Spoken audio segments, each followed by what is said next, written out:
I was 16 that autumn in Oscoda. Small towns like ours always felt safe, like nothing bad could happen here.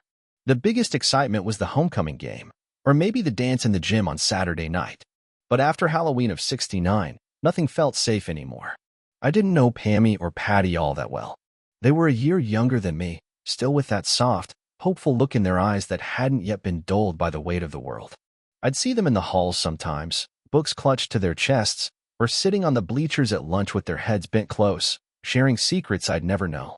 Everyone said they were inseparable, two halves of the same heart. That day, October 31st, the whole town was buzzing. Kids in costume ran up and down Main Street, and there was talk of a Halloween party after the football game.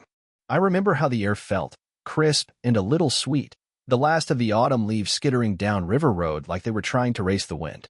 I was in the school cafeteria when the announcement crackled through the loudspeakers. A bomb threat.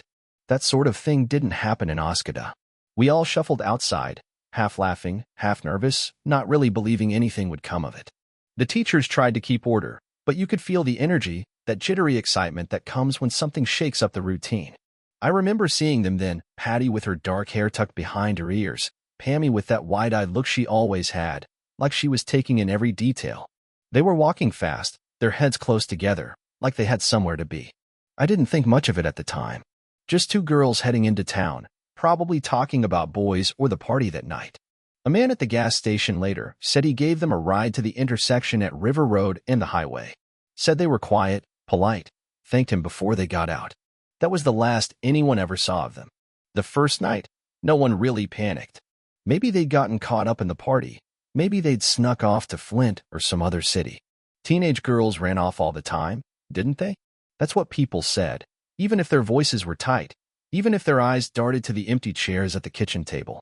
But as the days turned into weeks, that story started to crack. Their purses were still in their bedrooms, the beds neatly made, the mirrors still smudged with fingerprints. No goodbye notes, no phone calls. Nothing but silence. I remember how the search parties combed the woods, the men in orange vests trudging through the underbrush with flashlights that cut pale beams through the darkness. They walked along the riverbanks, their boots crunching on the frost-hardened ground, calling names that never got an answer. Some nights, I'd hear the dogs howling down by the water, their voices echoing off the frozen river. I'd lie in bed and think of those girls, how the cold must have felt if they were out there somewhere, waiting to be found, or how it must have felt to be taken, to be gone without a trace. The weeks turned into months. Winter came hard that year, snow piling up in drifts that swallowed the sidewalks whole. But even under the weight of all that white, there was no covering up what had been lost. No one wanted to say the word out loud, murder, but it was there, in the tight lines around the sheriff's mouth, in the way the search parties stopped going out every day, then every week, then not at all. I didn't see their families much after that. Pammy's mother stopped coming to church. Patti's father would stand on the porch long after the sun went down, staring out at the road like he was waiting for headlights that would never appear. And in the quiet spaces of that winter, in the hush of snow falling on the roof, I kept thinking of them, two girls walking away from the school on Halloween, heads bent together, steps quick and light. I wondered if they'd looked back even once. I wondered if they'd known they wouldn't be coming home. As winter tightened its grip, the town of Oscoda seemed to curl in on itself. We still went to school, still went to work, but everything felt dimmer, like the sun itself had grown tired of shining down on a place where two girls could vanish so completely. The posters stayed up long after the wind had whipped the edges to tatters, bright faces staring out from telephone poles and store windows, names scrawled in careful letters that started to fade under the weight of snow and time. Missing. Any information. Please call. As if the paper could somehow call them back. I remember how the adults talked about it in hushed voices, behind closed doors. My father, usually so steady, would sit at the kitchen table long after supper was over, turning his coffee cup in slow circles. My mother would look at me and my sisters like she was seeing ghosts, her eyes flicking to the window every time a car slowed down on the road. For those of us still at the school, it was a weight we all carried. The empty chairs in the classroom were like open wounds. The teachers tried to keep things normal, but you can see it in the way they'd pause in the middle of a lesson, staring at the door as if half expecting the girls to walk in, cheeks red from the cold, grinning at some secret only they shared. I'd catch myself glancing at the clock in the hallway, the minute hand ticking forward with the same relentless pace it always had. But everything else felt like it had stopped. Some kids claimed to have seen them after that day, a flicker of dark hair in the woods, a shape in the back of a truck headed out of town. But the sheriff followed up every lead, and none of them ever led to anything more than shadows. In those long weeks, I thought a lot about how easily someone could slip away.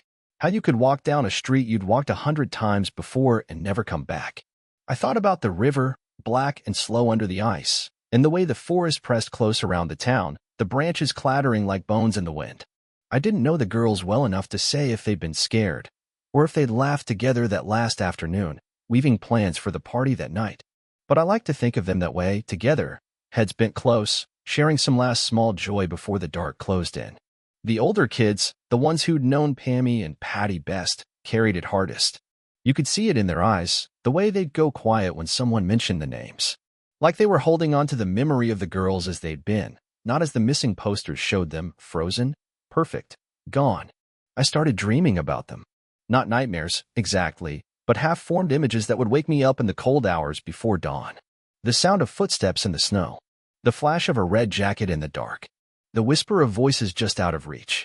I'd lie there in the dark, listening to the wind against the window, and wonder if those girls were still out there somewhere. If they were cold, or afraid, or if they'd found some peace in whatever place they'd been taken to. And always, beneath it all, the question that no one wanted to ask out loud. Who had taken them? And why? Spring came slow that year. The snow melted in patches, leaving behind drifts of dirt and gravel, old beer bottles, and the soggy, curled-up edges of those missing posters that no one had bothered to take down.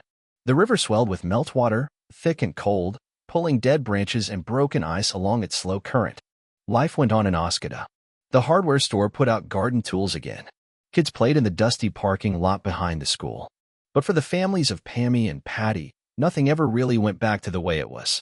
I'd see Pammy's mother sometimes in town, her eyes hollow and searching. She always looked like she was waiting for a phone call, for a knock on the door, for anything that might bring her girl home. Patti's father was quieter. He kept to himself, head down, shoulders hunched like he was carrying something too heavy to set down. People tried to help at first. They brought casseroles, offered prayers, left flowers on the front steps. But as the months dragged on, the visits slowed. People didn't know what to say. What can you say to someone whose child has vanished without a trace? I'd hear the whispers in the diner, the way folks leaned in close to trade the same old rumors, that the girls had been taken by someone passing through, a stranger with no ties to the town. That they'd fallen in with the wrong crowd in Flint. That they'd been killed and buried somewhere no one would ever find. Sometimes I'd sit at the counter, stirring sugar into my coffee, and wonder how many of those stories had any truth to them. But none of them explained why no one had seen or heard a thing. Why two girls could just disappear in the middle of the afternoon on Halloween. The police said they'd done everything they could. They dredged the river, searched the woods and the empty barns that dotted the fields outside town. They talked to everyone who might have seen something, truckers at the gas station, kids at the party that night, anyone who'd been on River Road that day. But in the end, all they had were dead ends and unanswered questions. And for those of us who'd grown up with them, who'd passed them in the hallways and shared the same dusty playground, the not knowing was the worst part. It was like a wound that never closed, a question that hung in the air every time you passed the place where they were last seen. I remember once, late in the spring, I walked down River Road alone.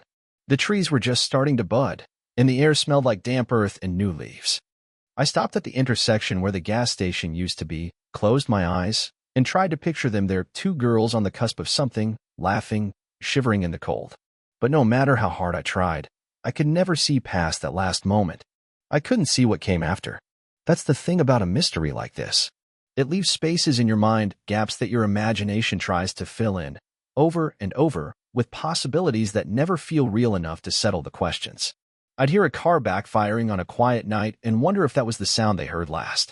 I'd see a girl with dark hair at the mall in Alpena and my heart would jolt, just for a second, before I remembered the truth.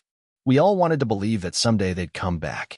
That they'd walk into the diner one afternoon, older maybe, but alive. That they'd tell us the story of where they'd been and who had taken them.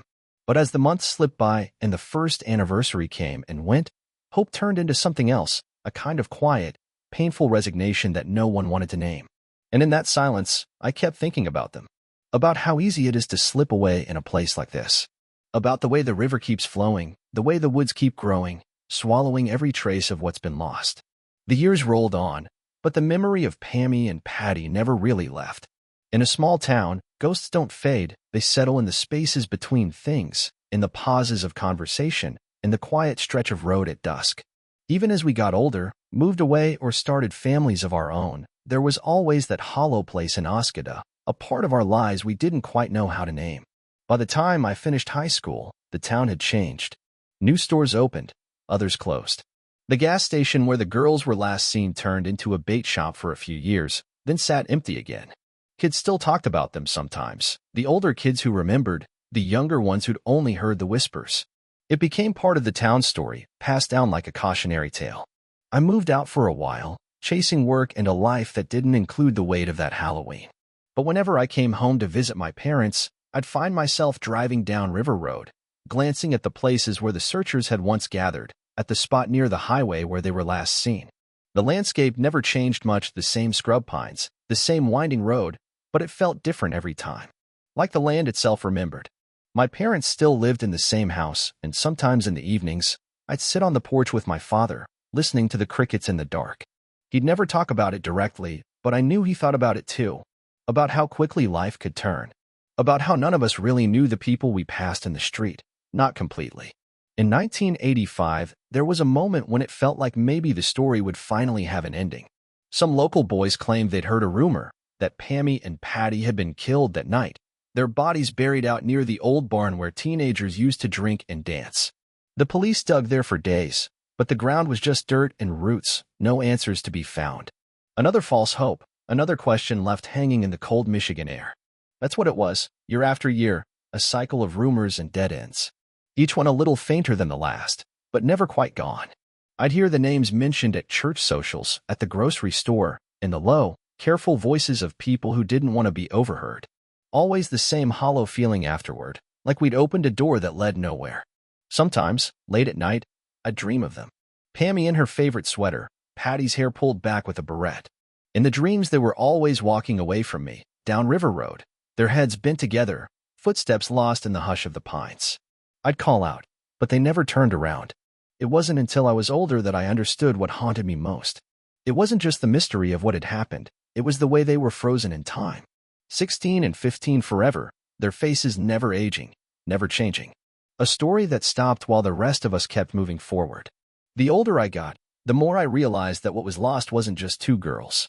It was the sense that we were safe here, that nothing like that could touch us. It was the innocence of believing that the worst thing that could happen was a fight in the school parking lot or a broken heart at prom. But after Halloween of '69, none of us believed that anymore. As the decades passed, the story of Pammy and Patti never left Oscoda. It became a kind of quiet legend, a shadow that stretched long over the town's cracked sidewalks and quiet evenings. New families moved in, old ones moved away, but the names stayed. The missing girls. The ones who never came home. I started working at the post office after I moved back, sorting letters in the early hours, driving the same streets I'd known since I was a boy. There was something comforting about the routine, the steady rhythm of it.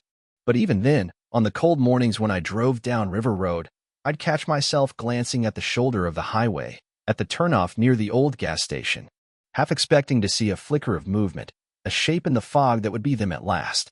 They say time heals all wounds, but I don't think that's true. Some wounds just change shape. They grow quieter, easier to live with, but they never really leave you. And for the families of Pammy and Patti, I think the not knowing was worse than any answer. It was a kind of slow, grinding grief that didn't end, that left a space at every dinner table and a hush in every conversation. I'd see Pammy's mother sometimes, though she was older now, her hair gone gray and her steps slower. She'd come into the post office to mail cards to cousins out of state, always with that same polite smile. But you can see it in her eyes, that searching, that wondering that never went away. Patti's father passed a few years back. They said he died in his sleep, peaceful as could be. But I couldn't help but think he went to his grave still waiting for a knock on the door that never came. There were times when it felt like the whole town had moved on. The kids who grew up after that Halloween night didn't know the story the way we did.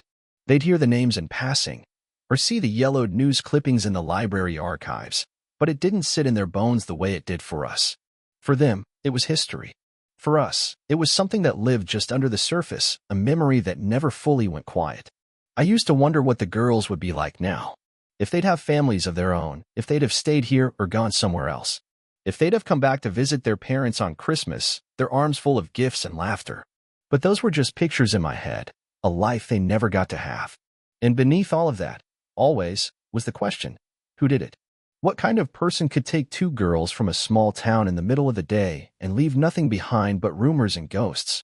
Some nights, I'd find myself driving the back roads, the radio low, the headlights sweeping over the ditches and the dark shapes of the pines. I'd think about how easy it would be to hide something out there, how the forest could swallow up any secret if you let it. But no matter how many times I drove that road, no matter how many years passed, the answer never came. More than 50 years have passed since that Halloween. But for me, it's always there, a quiet thread that runs through every season, every snowfall, every autumn leaf that drifts down River Road. The town has changed in ways big and small. New houses stand where old ones once sagged, and the storefronts on Main Street have bright paint and new signs. Kids ride their bikes to the river like we used to, their laughter echoing through the evenings. They don't know about Pammy and Patti, not really. They know the names, maybe, the way you know any old story. But they don't carry it the way we do, those of us who remember. I've grown older, too. My hair is thin and white at the temples, my hands slower on the wheel. But some nights I still find myself driving that same stretch of River Road, headlights brushing across the places where the search parties once stood, the shadows of the trees pressing close. I'll park near the turnoff where the girls were last seen, shut off the engine, and let the quiet settle around me like a blanket. The river never stops moving. In the spring, it roars with the meltwater, the current strong and cold. In the winter, it freezes at the edges, black ice creeping out from the banks. But it's always there, patient and unhurried, carrying away whatever secrets it's been given. I've come to believe that some questions aren't meant to be answered. That maybe the river knows what happened to those girls, maybe the forest does, too, but it's not ours to know. The truth, if it's out there, is buried deeper than any search party could dig, deeper than any rumor could reach. And so we live with the not knowing. We tell the story when we must, we hold the names close when the nights grow long, and we let the river keep its secrets. In the end, I think about Pammy and Patti not as the girls on the missing posters, but as they were on that last bright afternoon, walking down River Road together, heads bent close, sharing a moment that belonged only to them. In my mind, they're always laughing, always turning to each other with that easy closeness that comes from growing up side by side. I hope that wherever they went, they stayed together. That even in the darkness, they had each other. Some nights, when the wind is high and the trees whisper like voices just out of reach, I hear them still, laughter and footsteps fading into the distance. And in that quiet, I hold their memory close, a promise to never let them be forgotten. Because in a small town like this, even after all these years, we don't forget our own.